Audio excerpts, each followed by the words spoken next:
was the spring of 2003, and I was hiding in a cool metal enclosure of my neighborhood slide. The mouth of the slide served as a sort of ear. I could hear the echoes of laughter, of dogs, of roller skates from the outside world, but I didn't care about any of that. Hiding in the rusty piece of playground equipment with dry tears on my cheeks, I only cared about one thing: my Game Boy. The world of 10-year-old boys is a cruel one. I started off grade 3 already at a disadvantage. I was scrawny and had trouble grasping a hold of conversation. But within one day, I had managed to go from a somewhat disliked kid to a complete social pariah. Crying in class will do that to a person. Earlier that week, the class had watched a documentary film on the occupation of Czechoslovakia by the Nazis. Most of the kids in the room ignored the video. They were too busy throwing things at each other, engaging in discussions about whose parents would win in a fistfight and other fun back-of-the-room activities, yet the documentary had my full attention. Watching those faceless soldiers goose-step through our streets, seeing the national building that my grandfather so proudly talked about covered in swastikas, seeing the suffering that the Third Reich brought to Czechoslovakia, the history hit me like a brick. I tried to keep my weeping as private as possible, but as soon as Jonathan Sosadík noticed me crying, the attention of the entire class was focused on my tender emotional moment. I had hoped that the episode would be quickly forgotten, but as the week went on, it became clear that I would be dubbed the crybaby for the rest of my days on Earth. Jonathan was the most efficient bully in the entire district. Most of the kids who caught his attention would only escape by switching classes or by moving out of the neighborhood. I had a different plan. I had my Game Boy. We all played the same thing, in different variations. Monster Fighter. A game in which you would collect monsters in the wild and then battle them against an increasingly difficult series of gym leaders. The video game came in different variations. Monster Fighter Bronze, Monster Fighter Gold, Monster Fighter Platinum, all essentially the same product with slightly different cosmetic variations. All games ended with the ultimate battle against the Elite 5, a series of gym leaders that had the strongest monsters. All versions of Monster Fighter would be beat by someone in the class within a week or two. All except one: Monster Fighter Silver. The Monster Fighter Silver edition was a mystery to the class.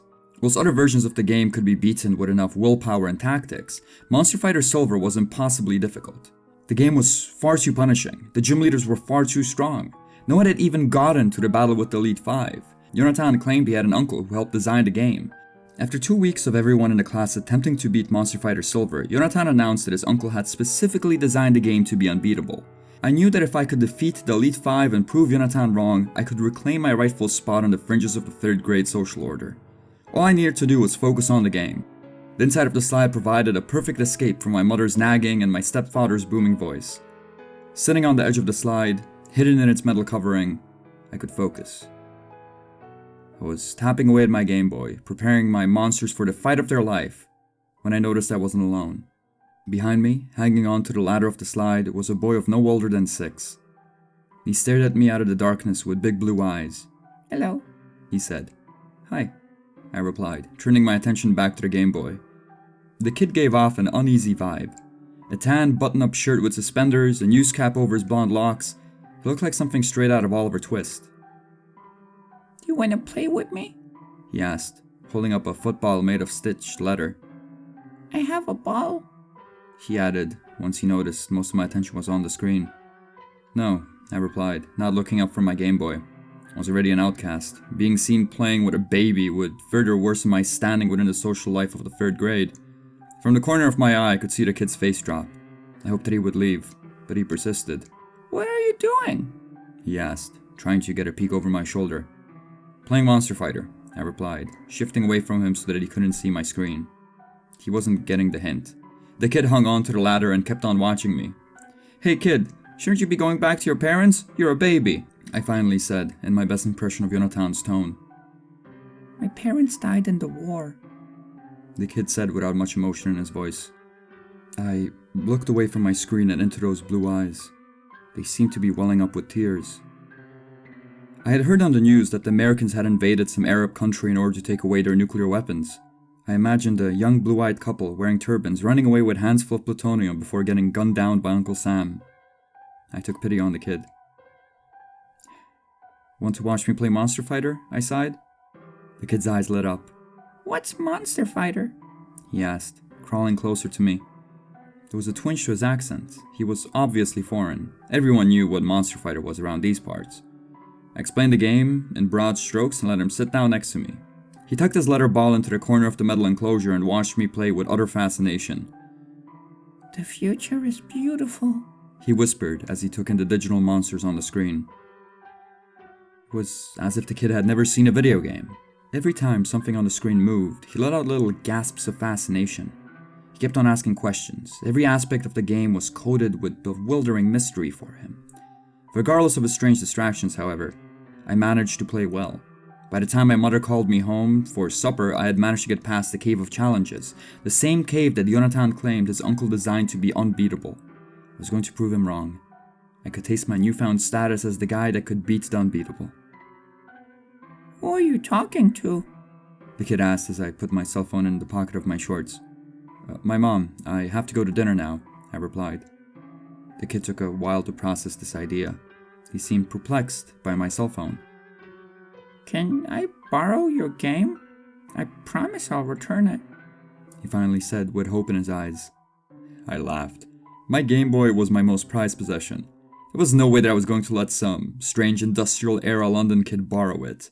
I slid out and left the kid alone in the metal enclosure with his letter ball.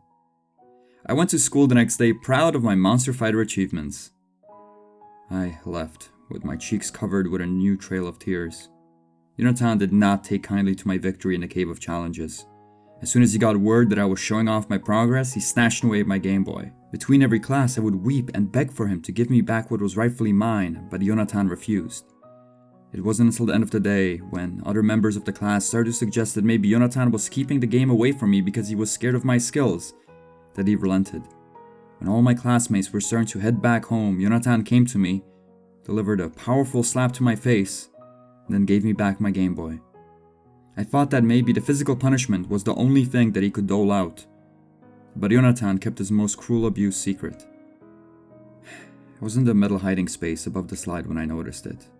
Jonathan had renamed both my avatar in the game and all the monsters I had caught and trained to a single name: Penis.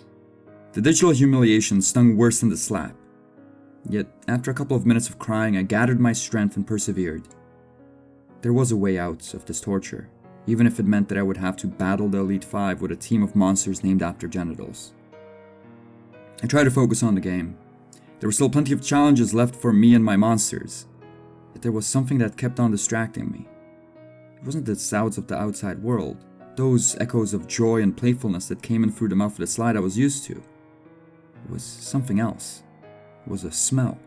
A smell of old, rotting leather. The same type of smell that ebbed from my grandfather's couch. In the same corner where the strange child had placed his football was now a deflated mess of stringy hide. I shifted away from the rancid objects and continued playing with my Game Boy. But the smell lingered in the air. Multiple groups of children came and went from the playground. I could hear them laughing and playing outside, but it wasn't until much later that someone came and visited the slide. I didn't hear him come up. I was far too occupied with my Game Boy. I smelled him before I saw him. The scent of old leather was replaced with the stench of phosphorus. I nearly burst into tears out of shock. Behind me, smelling like a war zone, was a kid my age, with his face covered in soot. Big blue eyes stared at me from the darkness. "Hello, my name is Rudolph. Can I watch you play?" Rudolph looked oddly familiar to the child I had met the previous day, but he was considerably older. At first I was scared of the strange character sneaking up on me in the dark, but beneath all the dirt, Rudolph looked friendly. I saw my chance to make a friend, an ally who would help me with my struggle against Jonathan. I let him take a seat next to me. He stared at the game with stifled fascination. He would cheer on whenever my monsters would prove victorious, but whenever he grew too excited, he would reel himself back. "Who made this game?" he finally asked. The Japanese, I think? Rudolph's brow furrowed. "The Japanese have a strong military. My father used to say that as long as they remain in the war, the suffering will never end." A trickle of blood ran from beneath his muddy blonde locks. "You're bleeding," I said, feeling queasy at the sight of scarlet. "What happened?" Rudolph lifted his hair and revealed a nasty-looking gash. "Shrapnel," he said as he ran his filthy fingers over the wound. "Just a bit of a cut."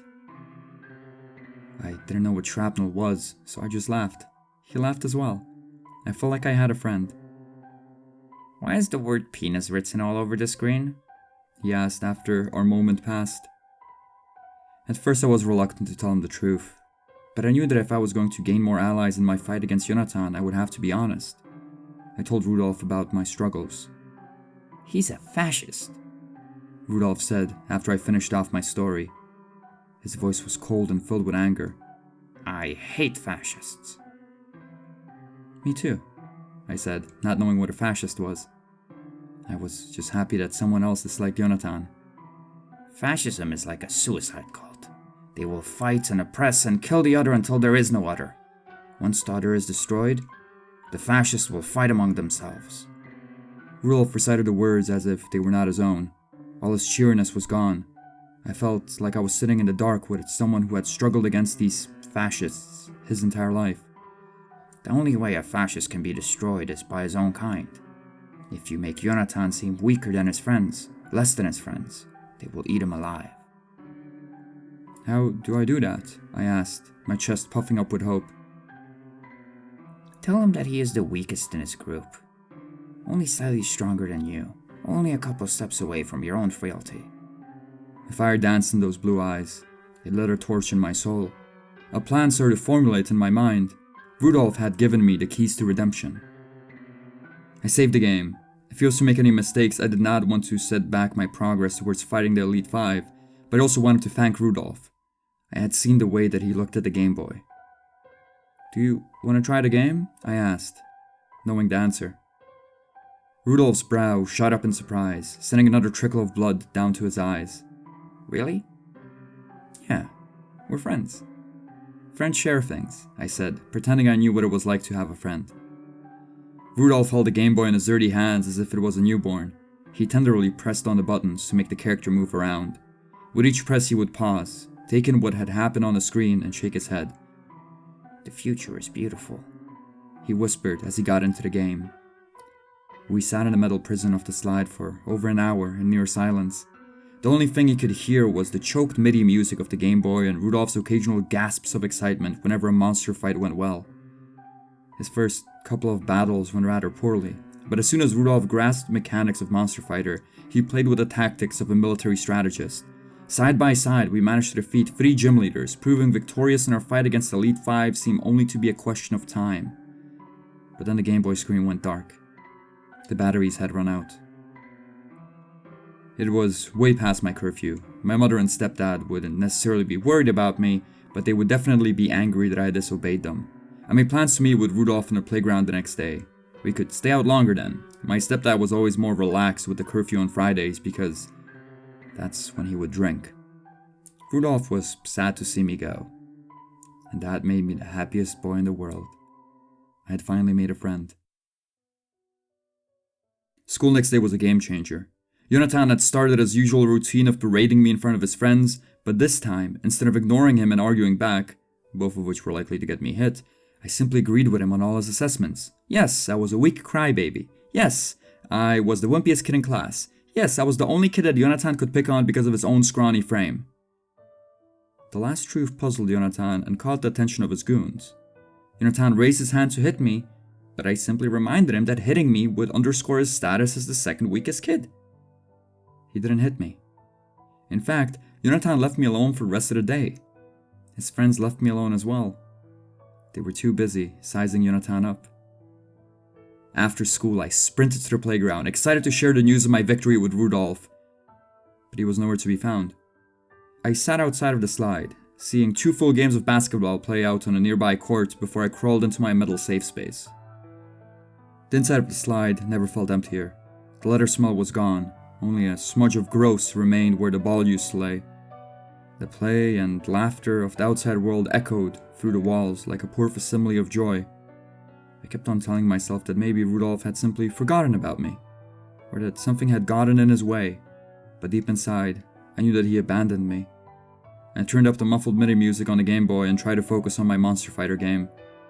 I was close to beating it. All that was left was the battle against the Elite Five.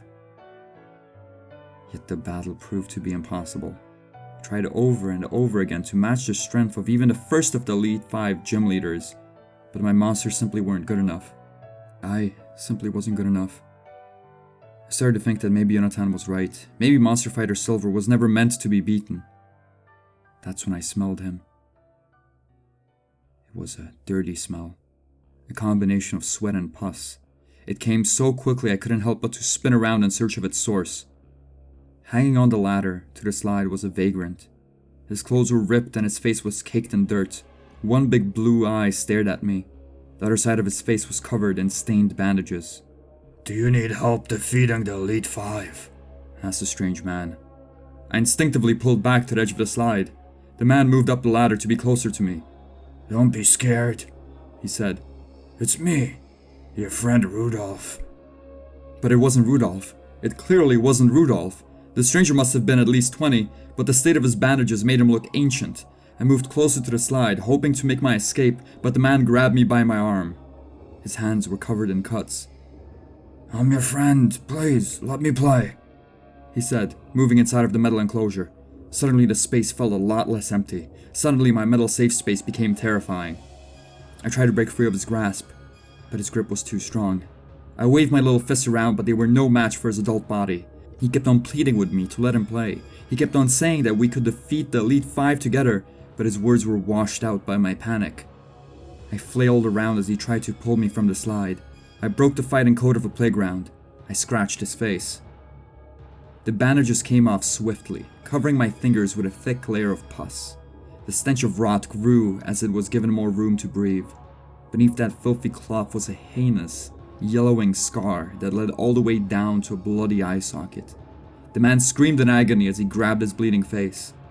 I slid down the slide and ran for my life. It wasn't until I was at my front door that I realized I had left behind my book bag inside of the slide. It wasn't until I was at my front door that I realized I had also left behind my Game Boy. I ran back at the same speed that I left. I didn't know how I was going to handle the strange man, but I knew there was no way in hell that I was going to let someone take my most prized possession. I wasn't going to let this fascist boss me around. Aside from the lingering smell of rot, there was no trace of the man inside the slide. My book bag was thrown to the side, just the way I had left it, but my Game Boy was nowhere to be found. I spent the whole weekend in tears. I didn't tell my mother or stepdad about what happened. The last thing I wanted was for my stepdad to yell at me for getting robbed. My mother would have had a few choice words for me as well. Game Boys were not that cheap. I got most of my crying done on Sunday. I wept for my lost Game Boy, for my lost friendship, for my lost battle against the Elite Five. By Sunday morning, my eyes didn't have any new tears to shed. I sat around feeling empty. The neighborhood was covered in a thick layer of fog. The sun was blotted out by the clouds. The weather was tailor-made for an indoor Sunday. Yet in the late afternoon, my mother came in and yelled at me for sitting at home all weekend. I tried to argue with her, but with every word that came out of my mouth, I could feel myself inching towards tears. I left the comfort of my room and ventured into the frigid world outside. The playground was completely empty. By the time I got inside of my second home, it started to rain. The soft pitter-patter of the raindrops reminded my body that I wasn't completely spent yet. I started to cry again. The thought of going to school on Monday, of staying in school for the next 9 years, agitated my tears even further. I started to imagine Jonathan going to the same university as me, getting a job in the same office, being dropped off in the same nursing home. I wept, imagining an eternity of Jonathan. That's when I heard it. It was a faint echo, a gentle tune that I barely heard over my sobs, yet as soon as it grazed my attention, it was unmistakable. Somewhere on the playground, the MIDI music theme of Monster Fighter was playing. I inched my way down the slide to find the source of the music. An old man sat on the bench near the slide. His beard was long and unkempt. His clothes looked like they went for a war zone. Wisps of stringy white hair barely covered a poorly healed scar over his right eye. He was holding my Game Boy. The man looked feeble. Getting the Game Boy, even for someone as meek as me, would not be a problem. I was about to shout something at him, but before I had a chance to open my mouth, he looked at me with a single blue eye. With some effort, the man got off his bench and walked towards me. He held out my Game Boy, his hands shivering beneath its weight. I took it. "The future is beautiful," he said, managing a weak smile. He reached out his bony hand and frizzled my hair. and then walked off into the fog. He disappeared as if he never existed. I was beyond bewildered, but as soon as my eyes drifted down to the Game Boy, all of my confusion was replaced with unadulterated joy. The future was indeed beautiful. Jonathan would eat his words. On the screen, black on white, there were 8 simple words that would allow me to prove Jonathan wrong once and for all. Congratulations, penis. You have beaten the Elite 5. For the first time in my life, I was excited to go to school.